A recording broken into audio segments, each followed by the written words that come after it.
Halo rakat-rakat, apa kabar semua? Salam muka minyak. Bagaimana kabarnya di sana? Semoga baik-baik saja ya. Sebagaimana saya di sini juga baik-baik saja, meskipun corona masih mewabah. Semoga saja pandemi ini segera berakhir dan kita bisa melaksanakan aktivitas kita sebagaimana biasanya, yang bekerja, entah itu aktivitas bekerja atau aktivitas minat dan bakat lainnya.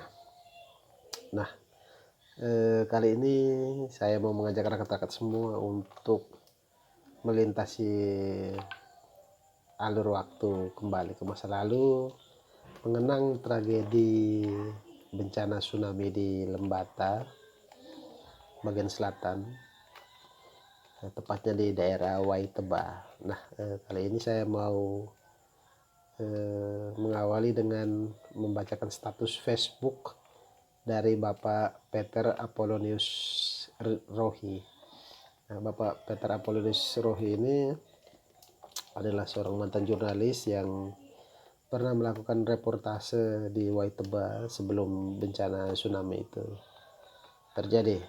Nah, tidak memperpanjang waktu lagi, saya akan membacakan statusnya. Judulnya Kota Waiteba lenyap ke dasar laut.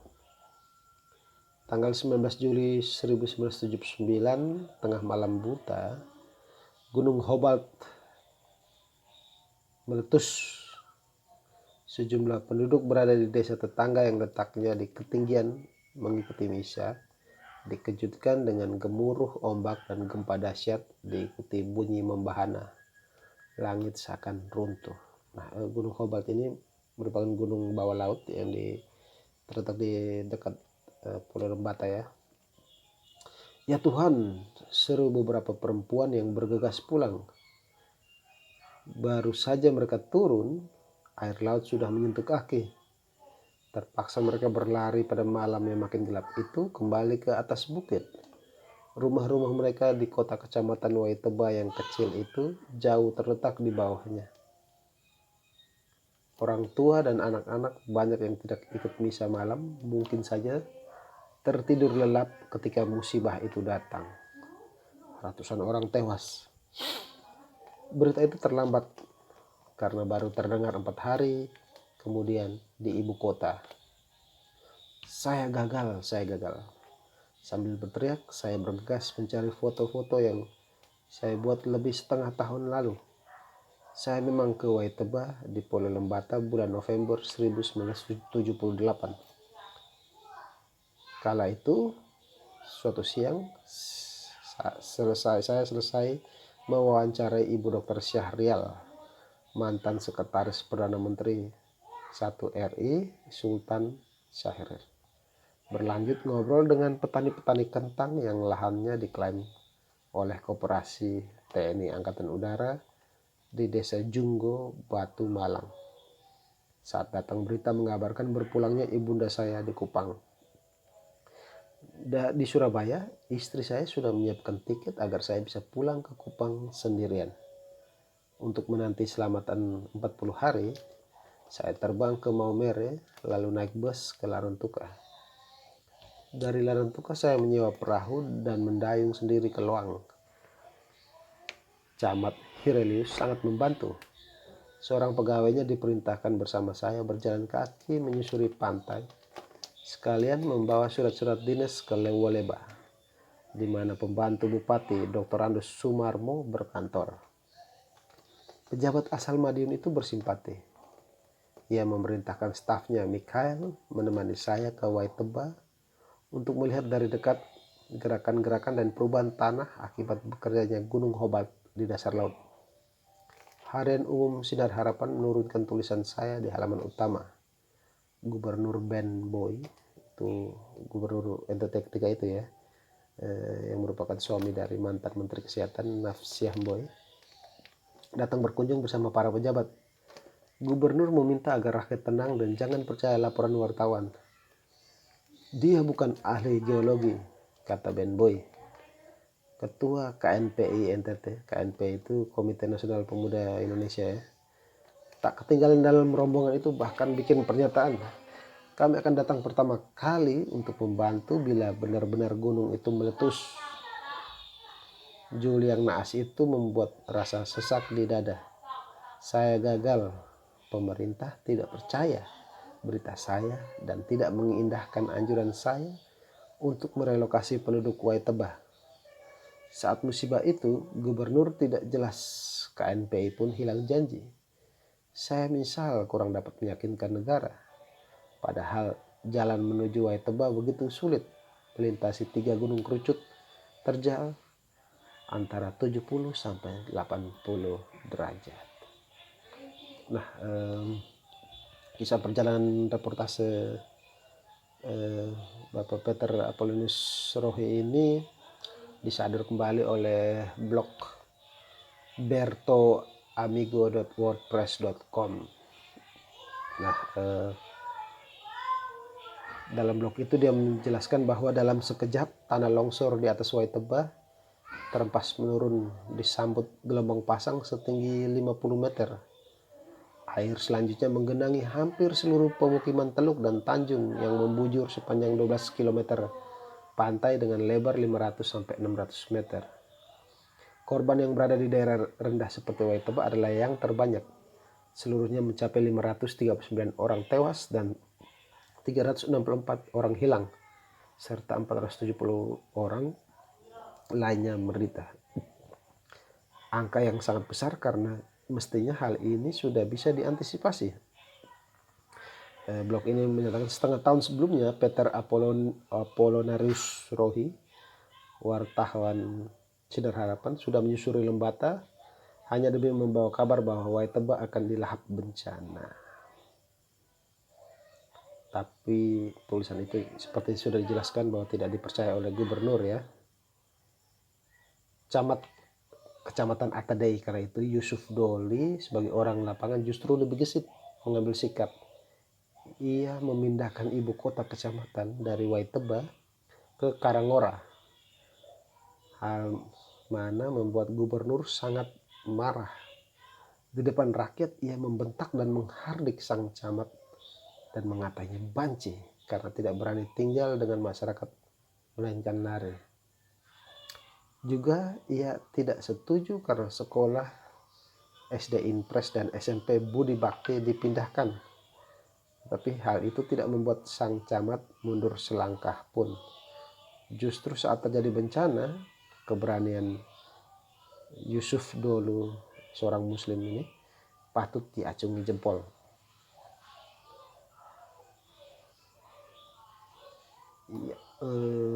Dolu punya keyakinan bahwa 3 geolog dari Bandung yang datang pada Juni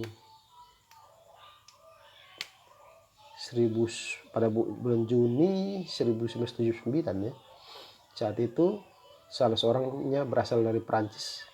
Begitu seram memberikan gambaran. Mereka bahkan tidak mau tinggal di darat dan hanya bermalam di atas kapal motor karena tahu bencana tinggal menunggu hari. Namun suara itu tidak didengar. Masyarakat ada yang sangat menentang camat. Dulu menceritakan di hari yang naas itu ada seorang bapak yang ditemukan pertama sebagai korban meninggal. Di depan mayat itu ia masih marah. Bapak telah bunuh diri karena begitu menentang saya supaya dipindahkan.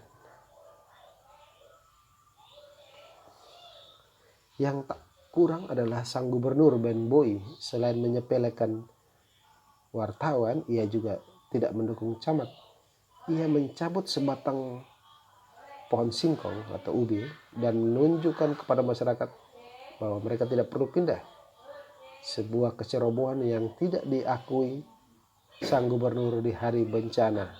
Ia hanya terdiam sambil mengatakan bahwa pemerintah sudah memperingatkan masyarakat, hal mana disambut dengan nada hura dari masyarakat. Seperti itu. Nah, berbicara tentang bencana ini, banyak yang menduga bahwa ini diakibatkan oleh letusan Gunung Hobart yang berada di dasar laut ya. Tapi dalam artikel tirto.id yang berjudul Tsunami Lembata 1979, penyebabnya bukan gempa tapi panas bumi. Nah, di dalam artikel ini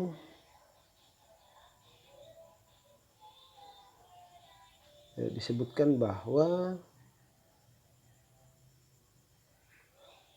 air masuk ke darat sejauh 400 sampai 500 meter dan menerjang bukit setinggi 10 meter.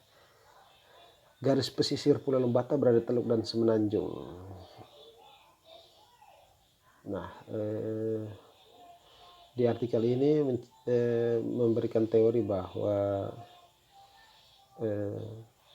kejadian itu bukan disebabkan oleh gunung meletusnya gunung, tapi oleh